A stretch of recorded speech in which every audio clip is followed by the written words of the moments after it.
Tommy, 2-1 win. Where do we start with that one? Well, I thought it was a great, entertaining game of football, if I'm honest with you. I think it was two sides that were well organised, well set up, slightly different styles of play, but that usually makes for a good contest, a bit like a boxing match. They jabbed us hard in the nose early doors, and we rocked a bit, but I thought we gathered were composure as the game went on and on and on, and I thought we were stronger in the second half.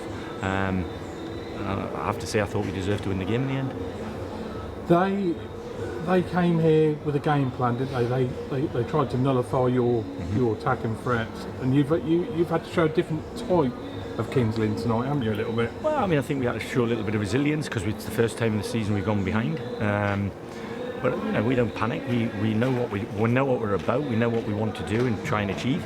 And to a man, I just told them that the players stuck to the game plan in one formation, and when we changed just before half time, I thought it improved us, and then when we changed again with the substitution, I thought that improved us. So from that point of view, it's good comfort for me to know that we can change in play. Sometimes some clubs you won't change until half time, where you can actually talk it through, but to get the information on through the lads on the pitch and for them to change and manifest a better situation for us 20 minutes from the end of the game is excellent. Like I said, though, I'm delighted with the result. I know you won't be happy with the goal you've conceded, but the way you've come back has been magnificent, hasn't it? Yeah, I mean, you never want to concede from a set piece, and you know, with all due respect to Brackley, that was the way I thought they might give us a problem. They're a big set of lads. They've got a lot of different people who have the ammunition to get the ball in your box, and it serves them well, to be fair. So I can't, you know, I'm not moaning about that. It's just something we need to deal with better. But like I said, first 3 games to concede 1 goal it's not a bad start, and obviously we've scored 5. So from that point of view, it's a good start. Is it beyond your wildest dreams, or I know you want to win every game, but to win your first 3, you couldn't wish for better, could you? Well, no, obviously there was 9 points on offer, and we've taken all 9. So it won't happen every 3-game period, but we look at the next 3 games and try and maintain what we're doing. Try to keep the boys fit and healthy, because that's a big part of it. I think, you know, I thought our fitness and our stamina all round in the second half definitely came to the fore, and that's something we've got to use in our armoury. You've gone into the game with the same side for the 3rd game in succession, so it shows that you've got great faith, even though you've had such a hard run of games at the start of the season. Yeah, I've got real faith in the 11, but I've also got real faith in the bench, and I've got real faith in the lads who will be clawing their way to try and get involved in the match day squad very soon. So I've just said to the lads there, it's not about the lads who just start the match, it's about the group en masse.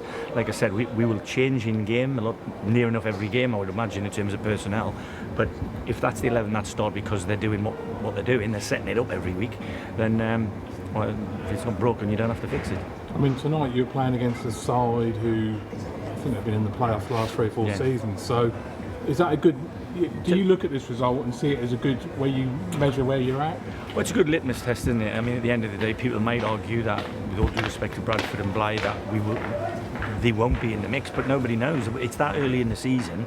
All we can do is look historically and see that Brackley and Kevin know this division inside out. They're very strong at the level, and they missed out only just last year. So listen, we paid them all the real respect that they deserved, and like I said, I think we edged it, and that's what the score reflects. And the big man again has come up trumps. Yeah, well, like I said, he's a bit of a freak of nature, really, in terms of his size and his shape, because he's mobile as well as physically strong. So we use him where we can, in the right way, I feel, and I think he's flourished certainly since I've come to the club, and I have nothing but admiration for the lad, and I like the way that the players who were here when I arrived have changed their attitude towards him, as well as the people in the stands and probably you guys, because he's since Christmas he's been excellent, and long may that continue. I mean, you've worked with all types of players, and strikers, and you know, throughout your career. How does Gold compare with some of the players you've worked with? Well, he's different, like I said. I mean, for a lad so big, I mean, he's so conscientious about his physical condition and what have you, that he works ever so hard. And, you know, after training and that, he's always doing the right things. His nutrition's good. If you look at the guy with his top off, I mean, it's like he's an Adonis, to be honest with you. So from that point of view, I just think we've got him to use his frame and his size, but also he's got great technical ability, the big lad. So from that point of view, we appreciate what he brings for us, not just at the front end of the pitch like he has done tonight, but he also does a lot for us at the back end. So without blowing too much smoke up his backside, he's a big part of what we do, and you know that's something that he's probably the one player in the group that you can't replace with a like for like. There's not many of them around, so from that point of view, I'm really pleased to have him, and like I said, hope he carries on in the form that he's in. You've now gone top of the table tonight. I know you won't be getting too excited though, will you, at this stage of the season? Well, I wouldn't even put a table together till there'll be about 6 or 7 games played, probably 10. But listen, people do that and people will make something of it. We won't. We'll just put this to bed tonight. Before we go home, we'll have a quick chat about Telford, and then we'll be back in to train on Thursday with Telford firmly in my sights. What are your thoughts on the Telford game?